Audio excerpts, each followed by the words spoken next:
Hello दोस्तों, the mission development academy में आप सभी लोगों का स्वागत है। I am your orator, motivational speaker, life coach and business trainer. दोस्तों, सेल्स एंड मार्केटिंग के अंदर आज हम डिस्कस करेंगे how to shift offline to online, यानी कि अपने बिजनेस को ऑफलाइन से ऑनलाइन कैसे शिफ्ट करें, इसके बारे में बात करेंगे। डिटेल में चर्चा करेंगे कि हम कैसे अपनी चीजों को ऑफलाइन से ऑनलाइन ले जा सकते हैं। और इसके साथ साथ आप सीखने वाले हैं इस कंप्लीट सेशन के अंदर कि ऑफलाइन से ऑनलाइन हमें स्विच क्यों करना है। सबसे पहले आपको अगर वाई क्लियर होगा ना, तो आप समझ पाएंगे इसकी इंपॉर्टेंस को, और फिर समझेंगे इसके बेनिफिट्स को कि अगर हम ऑफलाइन से ऑनलाइन ले जाते हैं तो क्या क्या बेनिफिट्स हैं। और इसके अलावा हम बात करेंगे स्टेप कि कैसे हम मूव कर सकते हैं, और फिर कुछ कॉमन रिस्क्स के बारे में बात करेंगे कि ऑनलाइन में कुछ कॉमन रिस्क क्या हो सकते हैं आपके बिजनेसेस में। देखिए, रिस्क तो हर जगह पे है। अब हम सबसे पहले ये जानने की कोशिश करते हैं कि हमें स्विच क्यों करना है। पहली चीज, वाई करना है, क्योंकि जब आप ऑपरेट करते हैं ना चीजों को, वो आसान हो जाती है। ऑनलाइन चीजों को ट्रैक करना आसान हो जाता है। टाइम की कोई बाउंडेशन नहीं होती है। जब आप ऑनलाइन काम करते हो, आप सो रहे हो और आपसे आपके वेबसाइट से कोई ऑर्डर कर रहा है तो भी आपके पास पैसे आ रहे हैं, राइट।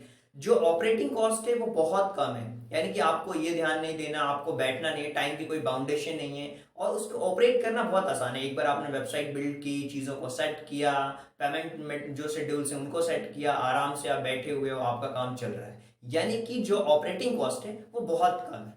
इसलिए हमें ऑफलाइन से ऑनलाइन स्विच करना चाहिए। और इसके अलावा बहुत सारे बेनिफिट्स हैं, उसके बारे में भी हम चर्चा करेंगे कि क्या फायदे हो सकते हैं। देखिए, पहली चीज कि आप किसी भी चीज को आसानी से सेल कर सकते हो, उसकी जो कॉस्ट आएगी वो बहुत लो आएगी। अब यहां पे क्या होगा, आपका जो मार्केट एरिया है वो बहुत बढ़ जाएगा। जो भी कस्टमर आपसे चीजों को लेगा, उस कस्टमर का आपके पास एक डेटा होगा कि वो कस्टमर कहां से बिलोंग करता है, किस तरीके की चीजों को पसंद करता है। तो आप क्या कर सकते हैं, ऑनलाइन के थ्रू और नए कस्टमर तक पहुंच सकते हैं कि इस प्रोडक्ट की डिमांड सबसे ज्यादा हो रही है, तो इस तरीके के प्रोडक्ट्स को ऐड करना बहुत जरूरी है।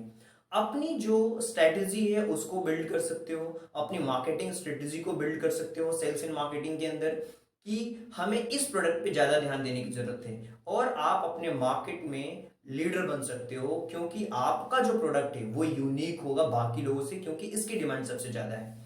आप अपने कस्टमर से मिल सकते हो उसके लोकेशन पे जाकर के, क्योंकि ये बेनिफिट्स कब होगा, जब वो ऑनलाइन उसके बारे में आपके पास एक डेटा होगा। और आज के समय में कहा गया है कि data is the new oil, right. Data आज के समय में एक फ्यूल की तरह, एक ऑयल की तरह काम कर रहा है। तो डेटा का होना बहुत जरूरी है, जिसके बेसिस पे आप अपनी कंटेंट की मार्केटिंग कर सकते हो। हर एक चीज आसान हो सकती है उसके थ्रू, राइट। देखिए, हमने भी अपनी जो एकेडमिक्स हैं उसको हमने ऑफलाइन से ऑनलाइन भी लिया है। ऑफलाइन भी है बट ऑनलाइन भी हम ले आए हैं। कहीं ना कहीं से बहुत बेनिफिट्स भी हैं, नए लोगों से हम जुड़ पाते हैं। अब कुछ बेसिक स्टेप्स जो हमने फॉलो किए वो भी आपको करना है, कि क्या क्या चीजें होती हैं और कैसे आपको सेटअप करना है। सबसे पहली चीज, आपको एक सर्वर सेट करना होगा। सर्वर का मतलब क्या होता है कि आप अपनी वेबसाइट को कहाँ पे होस्ट करोगे। वो होस्ट आपको पता होना चाहिए। बहुत सारे लोग हैं जो होस्टिंग सर्विसेज प्रोवाइड करते हैं। आप ऑनलाइन सर्च करोगे आपको मिल जाएगा, जैसे A2 होस्टिंग है जहां पे हमारी वेबसाइट्स जो कि होस्ट है, राइट। आप शेयर में भी होस्टिंग ले सकते हो, सर्वर ले सकते हो, सर्वर की सेटअप हो गई। उसके बाद एक डोमेन नेम लेना है, जैसे कि जो मेरा डोमेन है कि www.yourorator.com। तो ये क्या हो गया, एक डोमेन हो गया। अब इस डोमेन को आपने परचेस कर लिया। जैसे ही डोमेन को परचेस किया, अब ये जो होगा, आपको क्लाउड की होस्टिंग आपको परचेस करनी पड़ेगी। आप GoDaddy से खरीद लो, कैसे भी आप अपने डोमेन को वहां से परचेस कर सकते हो। पहला क्या है, सर्वर को सेटअप करना, .com की सर्विसेज लेना और होस्टिंग की सर्विसेज क्लाउड पे, राइट। ये आपकी बहुत ही मिनिमम कॉस्ट है, जिसके थ्रू आपकी एक आसानी से वेबसाइट बन सकती है।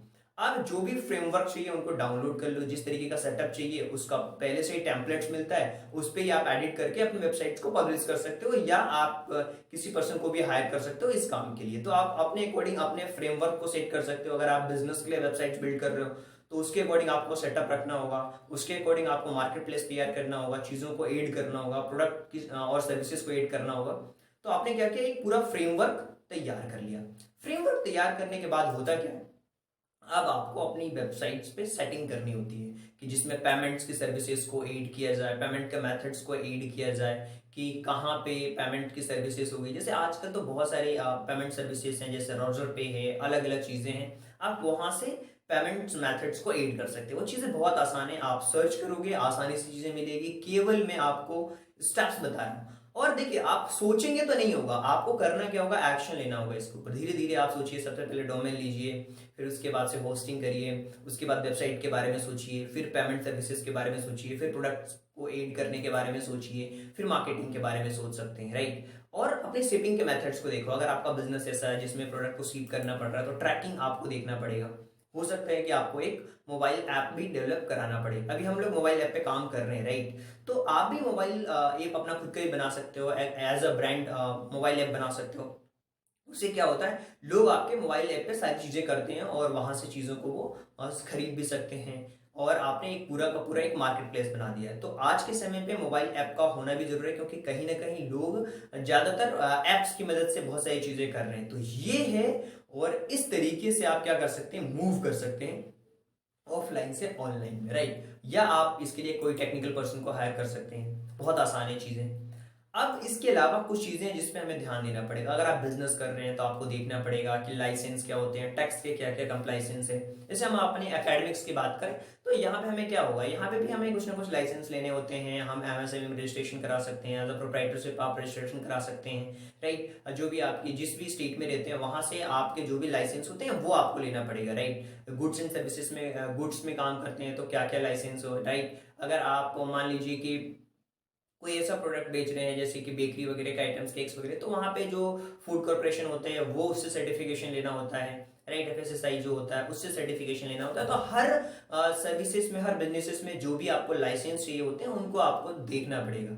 आप क्या कर सकते हैं, अपने कंटेंट को ऐड कर सकते हो वेबसाइट्स पे, लोगों को बता सकते हो कि ये रेटिंग है हमारी, हमारे एकेडमिक्स की ये रेटिंग से। तो अलग अलग तरीके हैं, आप चीजों को कर सकते हैं। और सबसे बड़ी बात आज के समय में जिसको आप मिस नहीं कर सकते, दैट इज एसईओ प्लानिंग, जिसको हम कहते हैं सर्च इंजन ऑप्टिमाइजेशन की प्लानिंग। मार्केटिंग के अंदर डिजिटल मार्केटिंग आज के समय में एक इंपॉर्टेंट रोल है। जैसे मैं क्या कर रहा हूं, यहाँ पे आपको एक कंटेंट दे रहा हूँ, राइट, जिसमें काफी कुछ चीजें आप सीख पा रहे हैं, राइट। हम क्या कर रहे हैं, यहाँ पे एज अ ब्रांड आपको बता रहे हैं द मिशन डेवलपमेंट एकेडमी के थ्रू कि ये चीजें आप सीख सकते हैं। तो ये एसईओ होता है। एसईओ का मतलब क्या होता है, जो भी चीज आप सर्च करोगे, कहीं ना कहीं जाकर के आप सर्च करोगे द मिशन डेवलपमेंट एकेडमी, तो उससे क्या होगा, ये रैंक करेगा। ऐसे ही आपको अपनी स्ट्रेटेजी बनानी पड़ेगी, राइट।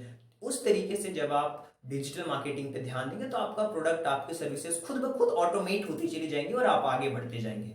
और कोशिश करिए कि जो आपकी वेबसाइट है उसको मल्टीपल चैनल से आप उसे कनेक्ट करें। जैसे मान लीजिए हमारी एकेडमिक्स की जो है वेबसाइट्स, वो तो है, हमारी संस्था की वेबसाइट्स भी है, लेकिन मेरी खुद की भी एक वेबसाइट है जैसे कि www.yourorator.com। तो वहां पे क्या किया मैंने, अपने जो संस्था है उसकी भी लिंक लगा दी, इसके यूट्यूब चैनल की भी लिंक लगा दी।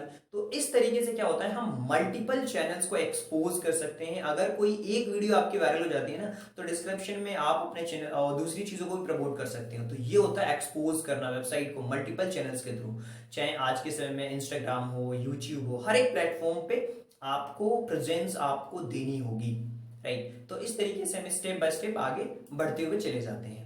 अब हम आगे बढ़ते हैं और जानने की कोशिश करते हैं कि सर आपने बहुत सारी चीजें बताई, हमें बहुत अच्छी लगी, लेकिन क्या कुछ रिस्क है? बिल्कुल है, इससे आप डिनाई नहीं कर सकते, क्योंकि रिस्क तो हर जगह पे आपको लेना ही पड़ता है। और ऑनलाइन में भी कुछ कॉमन से रिस्क है, जैसे कि सिक्योरिटी से रिलेटेड एक बड़ा थ्रेट होता है कि आपकी वेबसाइट हैक हो गई। तो आपको देखिए जो भी उसके प्रोटोकॉल्स होते हैं सेट, वो उसको आपको इंस्टॉल करना पड़ेगा, ताकि आप सिक्योरिटी में, आप देखिए कि सिक्योरिटी के जो नॉर्म्स हैं, आपको जो भी प्लगइन्स आपने डाउनलोड किए उसको समय समय पे अपडेट करते रहें ताकि वो हैक ना हो।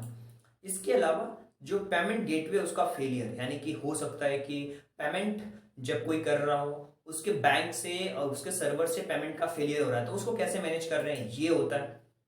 प्राइवेसी का एक सबसे बड़ा इशू होता है ऑनलाइन में कि किस तरीके से चीजें काम करेगी, कैसे चलेगी। तो ये कुछ कॉमन से रिस्क हैं। अगर आप इन रिस्क को समझते हैं और ये छोटी छोटी चीजें अगर आप इन रिस्क को लेने को तैयार हैं, तो कहीं ना कहीं आप ऑनलाइन बहुत अच्छा ग्रो कर सकते हैं और अपने बिजनेसेस को ऑफलाइन से ऑनलाइन की तरफ ले जा सकते हैं। सबसे पहले मैं आपको एक सजेशन देना चाहूंगा कि आप अगर ऑफलाइन से ऑनलाइन जा रहे हैं तो ऑफलाइन चीजों को बंद मत करिए। ऐसा नहीं कि आप डायरेक्टली शिफ्ट करें, नहीं। आप ऑफलाइन को चलने दीजिए और धीरे धीरे अपना एक सेटअप बिल्डअप करिए। उसके बाद आप ऑनलाइन जाएंगे तो आप ज़्यादा अच्छे तरीके से काम को कर सकते हैं। फिर आप ऑफलाइन पे लोगों को हायर करके ऑनलाइन कंप्लीटली फोकस कर सकते हैं, राइट। तो इस तरीके से आप अपने बिजनेस को ऑफलाइन से ऑनलाइन की तरफ ले जा सकते हैं। और आई होप कि इस सेशन से आपने काफ़ी कुछ चीज़ें सीखी होंगी। उम्मीद करता हूँ कि आप जब मेरे साथ सीख रहे होते हो ना तो नोट डाउन भी कर रहे हो। जब आप नोट डाउन करते हो ना चीज़ों को तो बहुत अच्छी तरीके से चीज़ें आपको समझ आती हैं। सो आई होप कि चीज़ों को आपने बहुत अच्छी तरीके से समझा होगा। अगर कोई सुझाव या सजेशन देना चाहते हैं तो कमेंट बॉक्स में सुझाव और सजेशन भी दे सकते हैं। So thank you so much and thanks for giving your precious time at the last. God bless you. Thank you so much.